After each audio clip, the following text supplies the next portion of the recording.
예, 일단 저희가 주어진 시간 내에서 패널 토론이 있을 것 같은데요. 우선 저희가 오늘 제목처럼 합병비율 산정 제도에 대한 문제점 부분이 많이 이제 논의가 됐고, 개선 방향에 대해서 제가 느낀 바는 한 두 가지 말씀. 한 가지는 관련 산정 제도에 대한 제도적인 재개정 부분이 좀 논의된 것 같고, 또 한 가지는 이제 제가 개인적으로 느끼는 거긴 한데, 이사 등 이사회 기능에 대한 강화 부분이 좀 논의된 것 같습니다. 예를 들면은 제가 지금 그러니까 송홍렬 교수님 같은 경우 보면 제가 장표로 이제 기억이 안 납니다. 7페이지였던 것 같은데 상장 범위나 시각평가는 이제 유지를 하되 여전히 여러 대안 중에서 이사 책임의 어떤 가능성 확보하자는 제언을 주신 걸로 좀 기억이 나는데 제가 우선 짧게 좀 우선 질문을 드리고요.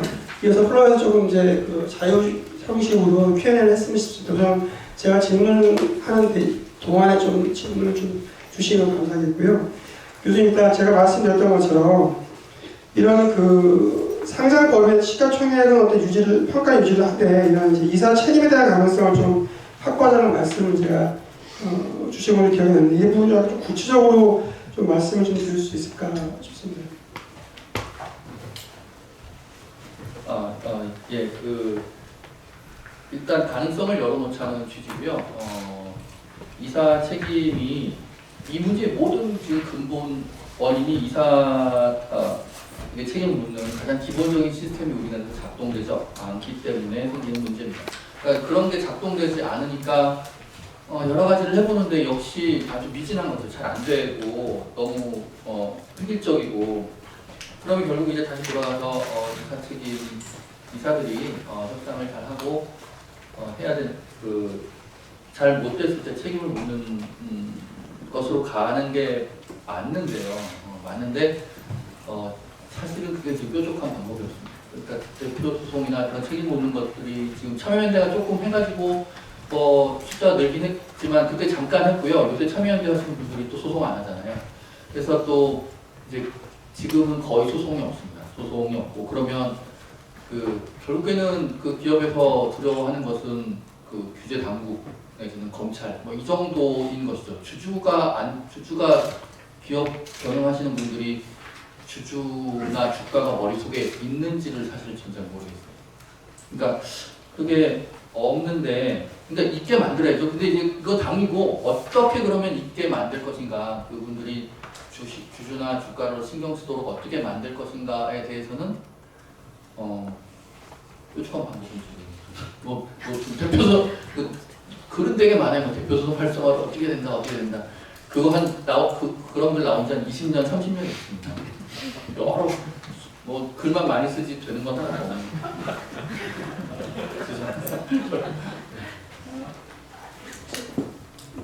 추가로 혹시 플로어에서 좀 질문 혹시 있으시면 손 들어주시면.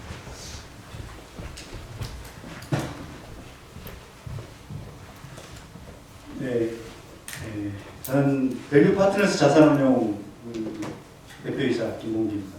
저희 KCGF 이사를 활동하고 있습니다. 오늘 감사드리고요. 특히 이한상 교수님 저희 웃겨주셨어요. 웃겼습니다. 그리고 제가 평상시 때 계속 많이 느꼈던 거가 지금 여기 앉아 있는 진짜 많은 분들이 실질적으로 직간접적으로 자본시장 내에서 쉽게 말하면 여의도 내에서 자본시장 내에서는 정말 피해 대상자들이고 오늘도 S 한광블라스인가 거기에 1,400억을 황당한 결론을 냈다.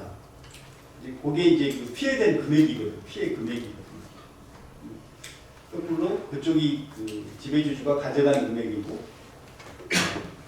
나머지 일반 소수주주들이 뺏긴 금액인데 굉장히 큰 금액이죠.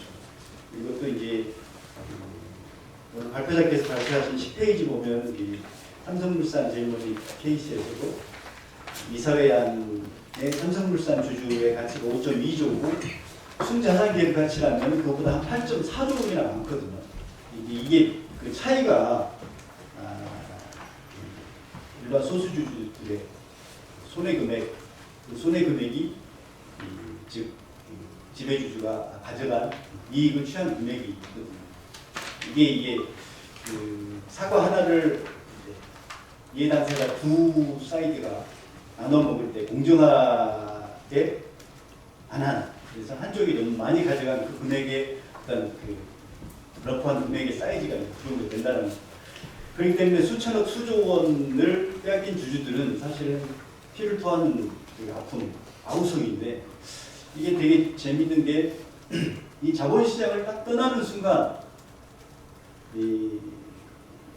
정말 이런 것들을 아무도 몰라준다라는 제 생각이고요. 그래서 뭐 계속 반복되고 있습니다. 96년도에 에버랜드 12 발행, 너무나 잘 아실 거라고 생각합니다. 한 19년 후에 2015년도에 동일한 회사 에버랜드하고 또 에버랜드가 제일본주로 바뀌었죠. 거기하고 삼성물산하고 합병하면서 또 다른 어떤 그 엄청난 수조 원의 금액을 나머지 우리 일반 주주들이, 거기에는 국민연금 포함되어 있습니다.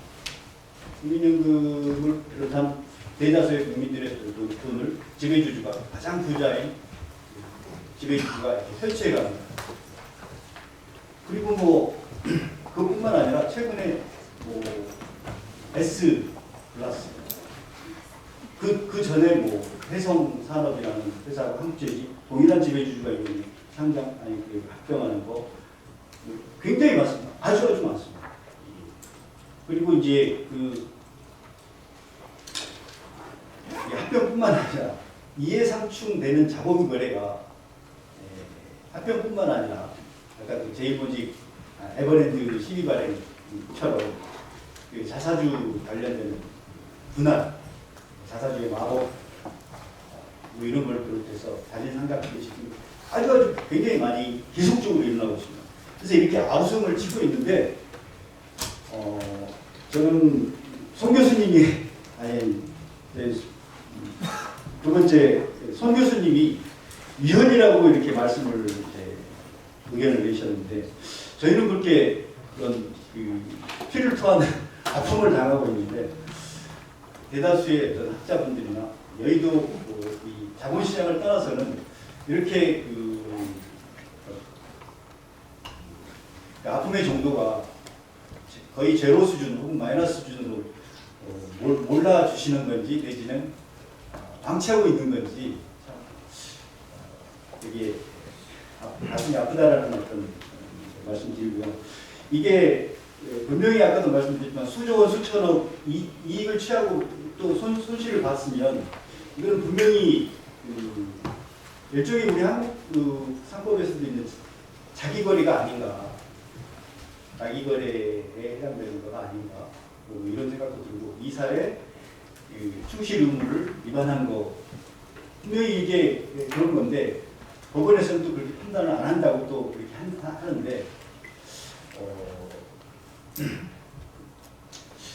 저는 뭐 제 어떤 그 의견으로서는 이렇게 말씀드리는데, 특히 이제 송 교수님의 유언 그런 거에 대해서 굉장히 공감하고 있습니다.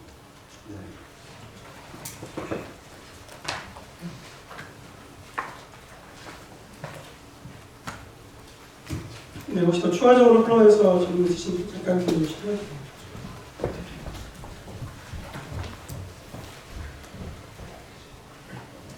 예, 안녕하세요. 국민연금에서 왔습니다. 네, 원종현이라고 하고요.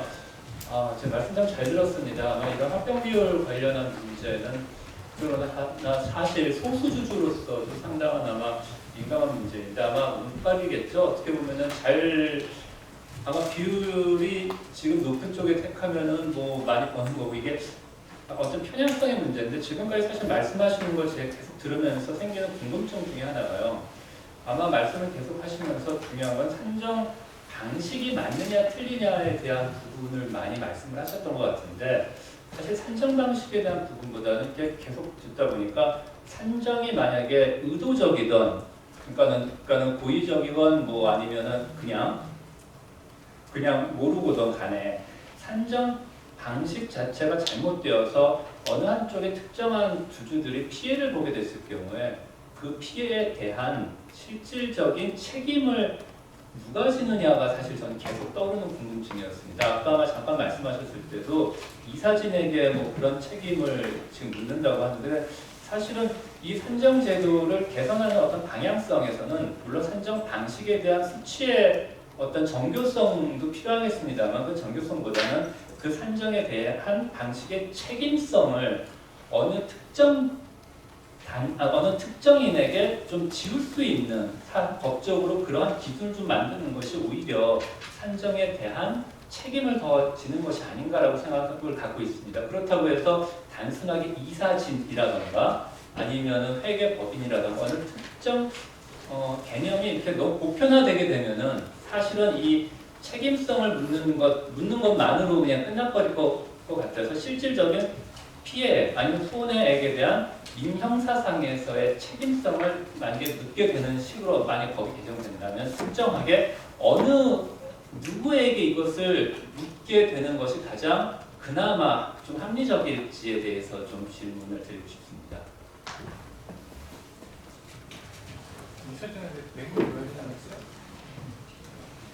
예, 그 아까 제가 말씀드린 약간 좀 과외로 말씀드린 부분하고 연결이 되는 것인데 합병 비율의 불공정에 대해서 지금 구제수단, 법적으로 구제수단은 여러 가지가 있는데 그 지금 교과서적인 것은 그리고 지금 법원에서 올라가 있는 것은 합병 무효입니다.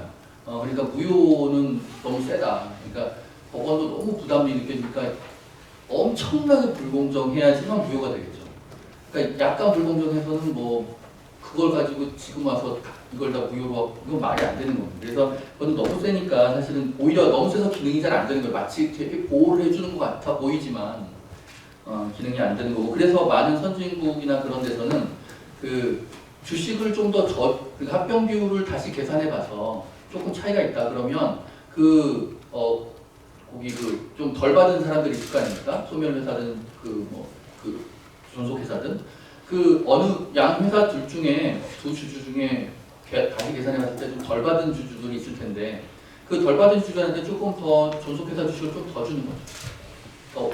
원래 소멸회사가 조금 불공정하게 받았으면은 조금 몇 주씩 더 주고 그래서 사후적으로 이제 그 합병 비율을 맞춰주는 거죠. 만약에 그 합병 비율이 불공정하다면 그게 이제 상당히 스무스하게 이제 해결을 할 수 있는 방식이고요. 법원에서도 부담 없이 계산해서 조금 뭐 했네 그럼 요 정도 받으면 뭐 만족할 수 있겠냐 하고서 이제 그 조금 맞춰주는 그런 것이고요. 그건 이제 그렇게 되면 사실 그 다음에 그러면 그거로 인해서 이제 회사의 손해가 뭐냐 하는 문제는 약간은 수그러들게 됩니다.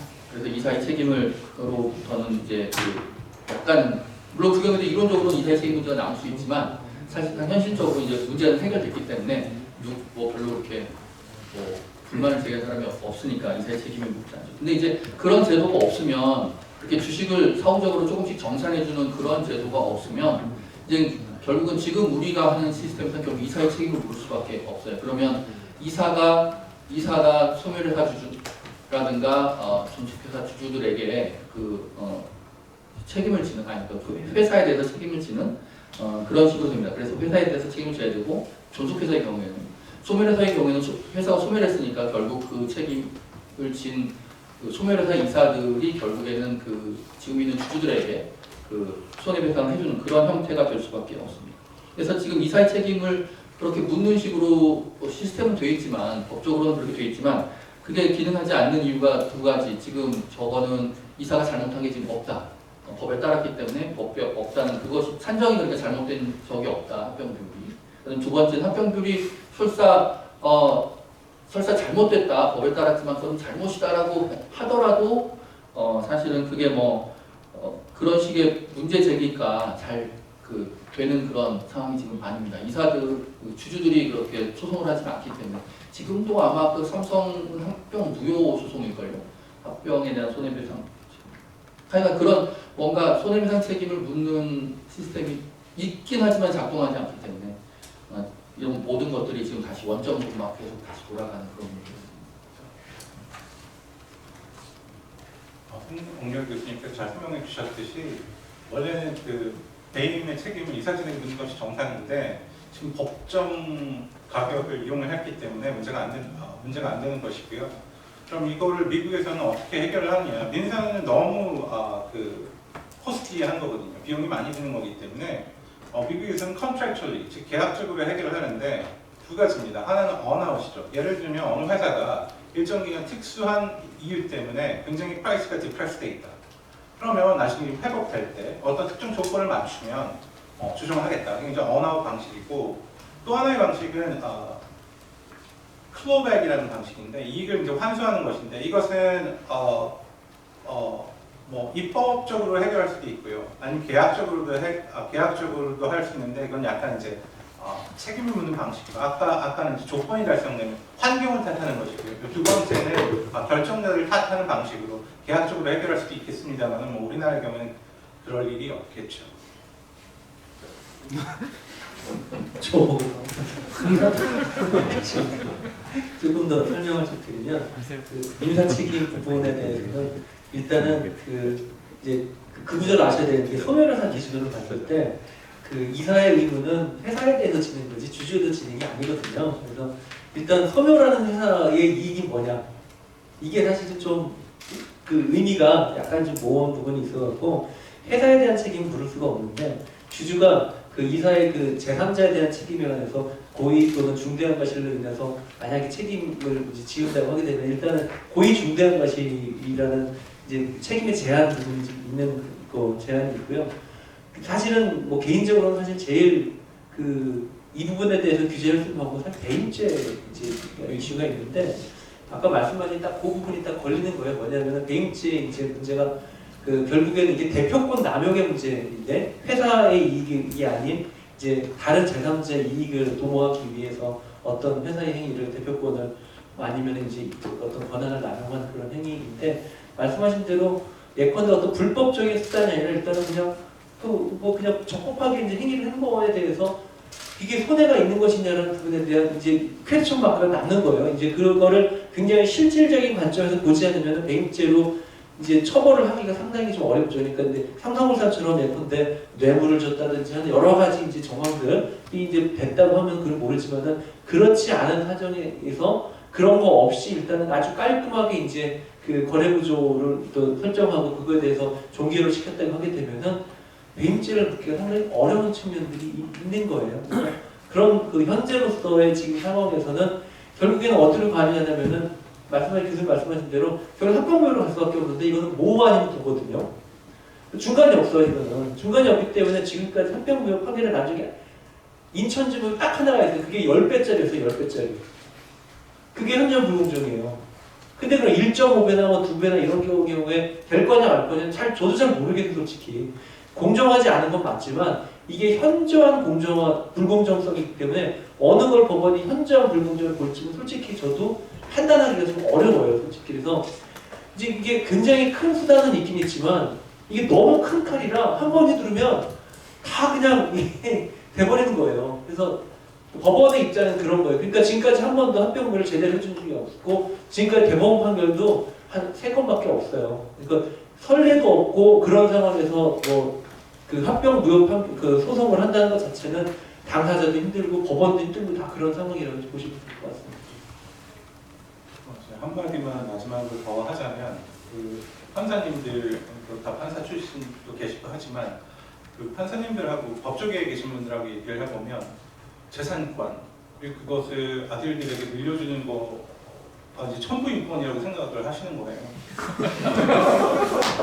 솔직히 자기가 뭐 가게 가지고 있는 100% equity를 가지고 있는 프라이빗 회사야 뭐 넘겨주든 찢어주든 뭐 가속달러를 주든 상관이 없는데 상장회사잖아요. 상장회사가 됐다는 것은 사회에 엄청난 커먼웰스를 쓰는 거거든요. 우리나라 공부 열심히 해가지고 스카이 대학 졸업해가지고 가고 싶은 데가 삼성전자인데 거기에 들어간 돈이 얼마입니까? 그 인적 투자 그리고 우리나라 모든 인프라스트럭처 다 쓰고 하는 그 공적인 이거는 외국에서는 이거를 커먼 굿을 위한 디바이스라고 보는 회사를 그냥 뭐 자기 점빵 밀어주듯이 생각하시는 그 아이디어에 법관들도 동의를 하시는 거예요.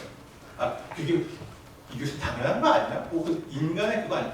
사실 사유재산의 기원이 되는 존 록의 통치론을 보더라도 뭐 사유재산은 어떤 조건에서 얻을 수 있고 뭐 자식을 일단 양육할 때까지 필요할 때까지 넘겨준다 하지만 잘 읽어보면 커먼헬스에서 자기의 그 유지를 가장 잘 받을 수 있는 사람들에게 넘겨야 된다고 나와 있거든요.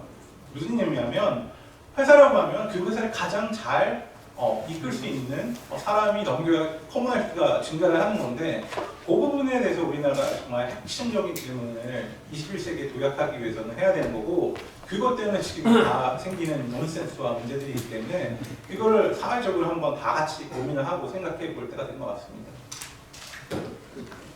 그 부분과 관련돼서 최근에 그 양창수 전 대법관님께서 글을 하나 쓰셨어요. 그래서 삼성 이렇게 중복감시위원회 관련해서 딱 그 말씀을 하시는 그 관점, 그러니까 기업 자체를 하나의 재산권의 이제 대상으로 보고 한 그런 칼럼을 쓰셨는데 이거 참 그러니까 대부분의 대법관까지 가신 분들은 이게 그러니까 민법이나 사법적인 거래법적 관점에서 보시지 단체법적으로 기업을 이제 사유를 잘 못하시니까 이제 그 대법원에서의 나오는 판결들이라는 것이 다 그런 관점에서 나오는 그런 상황이 발생을 하는 것이죠. 네, 시간이 한 5분 남아서요. 마지막으로 한 번만 더. 네. 네, 감사합니다. 팩트가 오늘 보면 이제 지배주주가 일반 주주에게 피해를 끼쳤다. S 클래스 사례는 한 1,400억. 그리고 자기가 가져갔다. 삼성전자 케이스는 수조 원 삼성물산 주주들 전체가 될 수가 있다. 피해를 분명히 끼쳤다는 건 다 공감하는 것 같습니다. 그 사이즈는 약간의 차이가 있겠지만, 그 다음에 이제 또 하나는 양사 간에 이제 지배주주 합병의 대상자가 지배주주가 동일했다. 그래서 그 쌍방대리 상태다. 쌍방대리라는 것은 뭐 민사법의 근본 그걸 회수하지 않으면 민사법의 원칙을 위반한 것이다 라고 우리가 알고 있고요. 이런 어떤 명백한 사실들이 있는데 이게 불법이 아니다. 물론 송 교수님은 위헌이다 라고 말씀하셨는데 저도 이제 그렇게 생각합니다. 근데 분명히 그 쌍방대리 상태에서 결정한 상태고 그렇기 때문에 흠결이 있고 문제가 있다. 불법이다. 그런데 솔루션 잘 모르겠다. 이제 특히 이제 우리 송 교수님은 잘 모르겠다, 고민하고 있다 이렇게 말씀하셨는데 거기 그 사이에 낀 우리 자본시장에 진짜 많은 사람들은 여기서는 진짜 아우성입니다. 피를 토하는 연합부. 1,400억을 당하는 거고 수조원을 당하는 거예요. 근데 이게 예. 피를 토하셔서 정말 보는 입장에서 목소리 커졌습니다. 그러나 이 문제를 저는 개인 투자자에게 맡겨놓으면 안 된다고 생각을 해요. 왜냐하면 우리나라 개인 투자자라는 미국에서 왜 투자를 하십니까 물어보면 핀라에서 물어보면 우리나라 김투협에 해당하는 거죠. 99%가 어도의 자금을 마련하기 위해서입니다라고 하지만 우리나라에서 똑같이 김투협에서 물어보면 99%는 아니지만 상당 부분께서 뭐라고 하시냐면 생활 자금을 마련하기 위해서 이런 대답이 나오지 않습니까? 그래서 이 우리나라의 일반 투자자는 또 쇼셀링을 반대를 하시잖아요. 프라이스 디스커버리 과정의 가장 지금 중요한 기능을 반대를 하셔서 지금 왜 주식이 올라가야 되는지 모르지만 해도 올라가는 것도 다 그런 건데 그러니까 항상 위로 올라가시는 것만 좋아하고 정말 진정한 프라이스 디스커버리에 관심이 없는 게 일반 투자자이기 때문에 저는 여기 이제 기관 투자자님들 많이 오셨고 특히 국민연금에서 오셨지만 이 부분은 특히 대주주의 전환 그리고 대주주가 소주주를 소액주주 이익을 좀 호스트 삼고 자기 개인을 사적 이익을 취하는 것은 기관 투자자들이 정말 나서셔서 해결을 해주셔야 된다고 봅니다. 네, 저기 좀 마이크 좀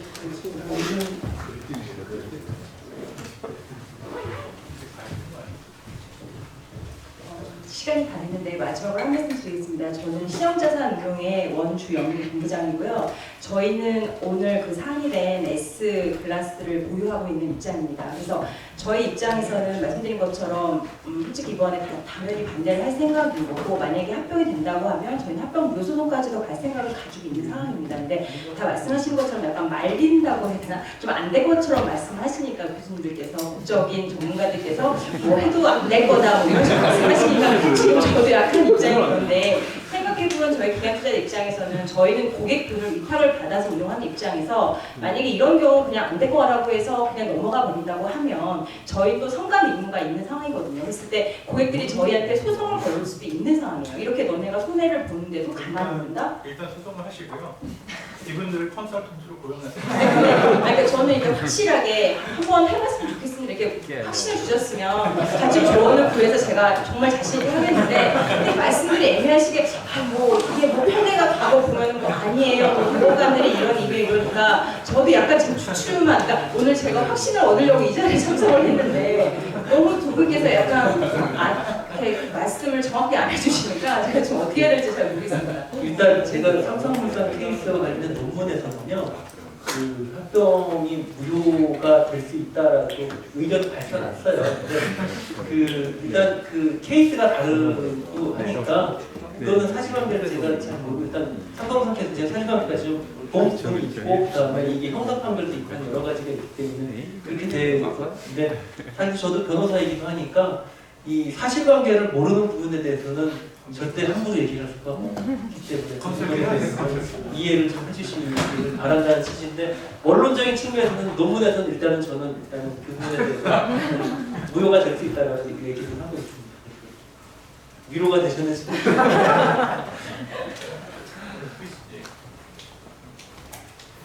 예, 그 막판에 어떻게 질문이 끊어져가지고 이상으로 저희 그 한국기업 거버넌스 포럼 5월 세미나 마치도록 하겠습니다. 네, 감사합니다.